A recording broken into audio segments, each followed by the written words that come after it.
In this video, we will review some classical and fundamental results of stationary aerodynamics, which will be very useful to describe quasi-static and pseudostatic aeroelasticity problems.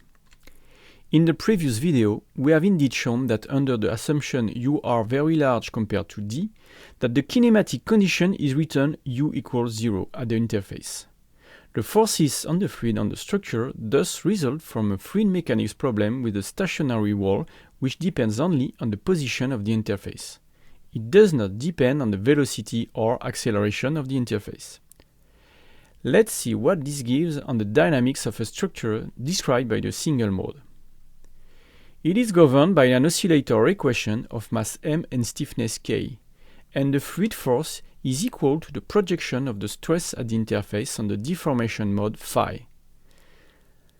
Time and displacement are always scaled by 1 over omega naught and L in the oscillator terms.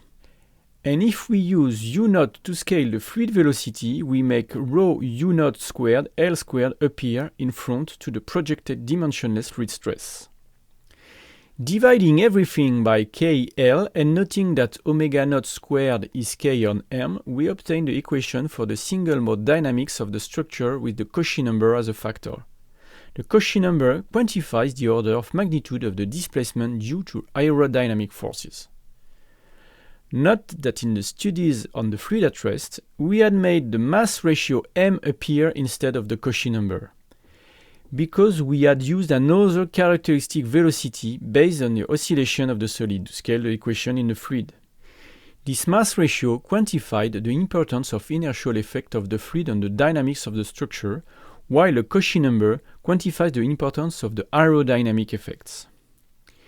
In the present approximation framework, the force at the right-hand side of the oscillator equation depends only on the modal displacement Q. It is therefore necessary to know the force exerted by the fluid for each configuration of the solid, here parameterized by Q. To do this, we carry out an aerodynamic study. Let us consider a two-dimensional profile. Its characteristic size is L, which is called chord length in the case of airfoils. Its position with respect to an incoming flow is parameterized by the angle of attack alpha. The velocity of the flow at infinity is U naught.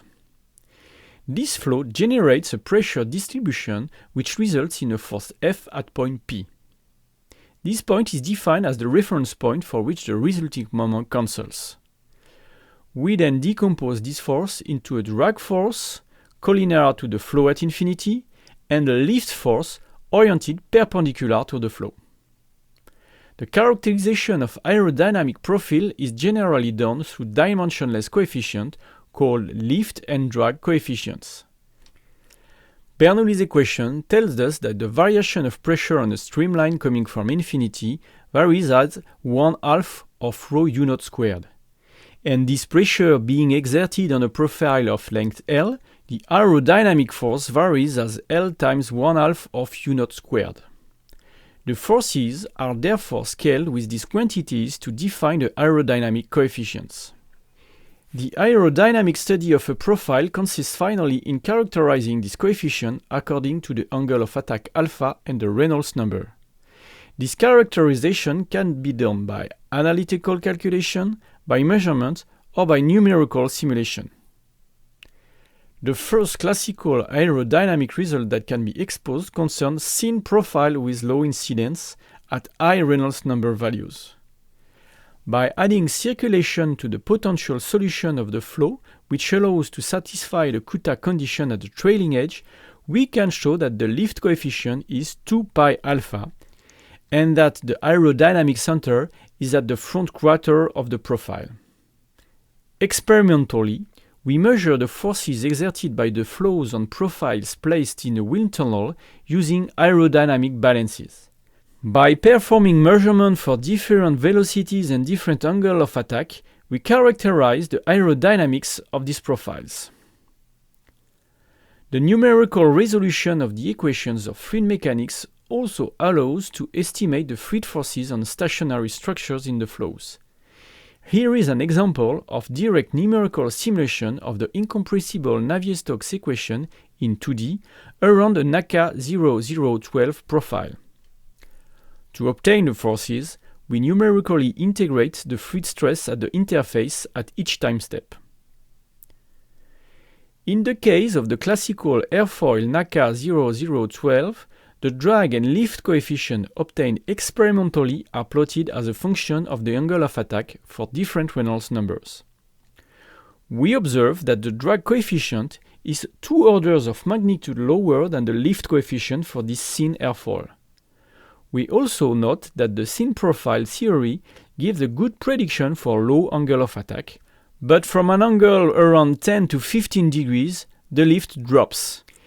This is a phenomenon called stall or lift creases. Let's look at a less streamlined section, for example D-shaped. The drag and lift coefficients are plotted as a function of the angle of attack for 2 different turbulence rates. Experimentally, the turbulence rate at the wind tunnel inlet can be controlled, for example using grids, which inject more or less disturbance into the flow. 2 important observations can be made from these curves. The first is that the aerodynamic properties of some profiles are strongly dependent on the properties of the upstream flow, of which an indicator is the turbulence rate. The second observation is that for bodies not as well shaped as aircraft wings, drag and lift are of the same order of magnitude. Schlichting illustrated this very well in the 70s. He proposed to look at the aerodynamic forces on a small circular profile. Can't you see it? Take a closer look.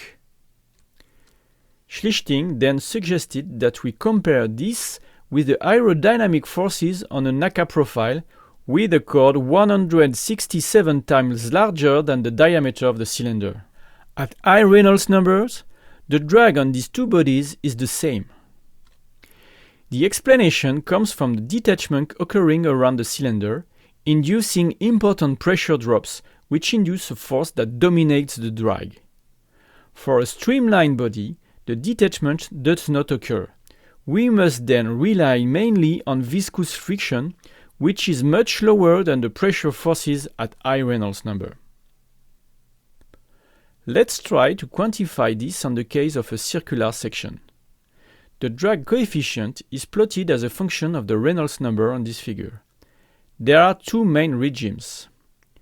A first regime, where the drag coefficient varies on 1 over Reynolds up to a value of Reynolds number of a few tenths.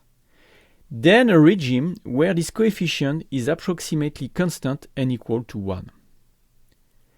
This can be easily explained by noting that the stress tensor in the fluid is scaled in the same way as the aerodynamic coefficients. That is to say, with the order of magnitude of the dynamic pressure rho u0 squared. Friction effects in the dimensionless stress tensor vary in 1 over the Reynolds number. These effects, which are the only ones causing drag in the case of the thin profile in the absence of separation, are very quickly negligible compared to the pressure effects. Another remarkable phenomenon can be observed on this curve. For a Reynolds number between 10 to the 5 and 10 to the 6, the drag coefficient drops sharply. We call this phenomenon the drag crisis. It is due to a tightening of the separation points at the back of the cylinder.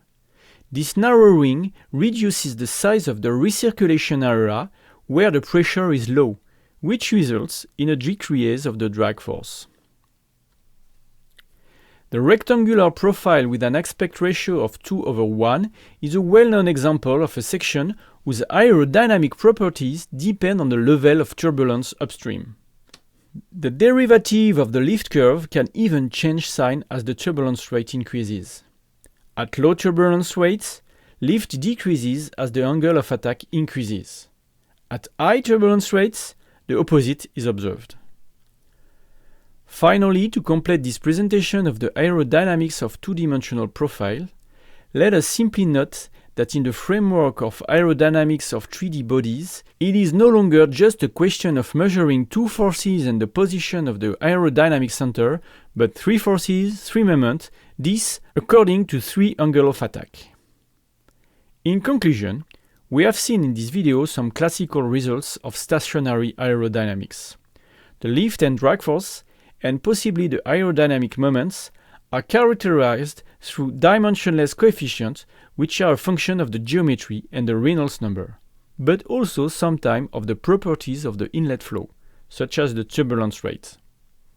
These results will be reused directly in the framework of quasi-static aeroelasticity.